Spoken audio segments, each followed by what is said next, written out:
National Highways Authority of India நிறுவனம் FASTag ஆண்டு pass கட்டணத்தை உயர்த்தியுள்ளது.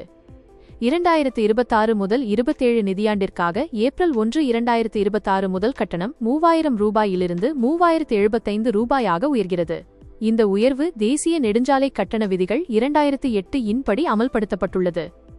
கடந்த 2025 ஆகஸ்ட் 15 முதல் அறிமுகமான பாஸ்டாக் ஆண்டு பாஸை தற்போது 56 லட்சத்துக்கும் மேற்பட்ட தனியார் வாகன உரிமையாளர்கள் பயன்படுத்தி வருகின்றனர். ஏப்ரல் 1க்கு முன்பு பாஸை வாங்கினால் பழைய ரூ.3000 கட்டணத்தில் பெற முடியும்.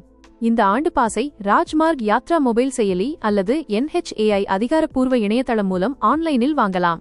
பதிவு செய்யப்பட்ட மொபைல் எண்ணில் உள்நுழைந்து பாஸ்டாக் விவரங்களை இணைத்து கட்டணம் செலுத்தினால் சுமார் 2 மணி நேரத்தில் பாஸ் செயல்படும்.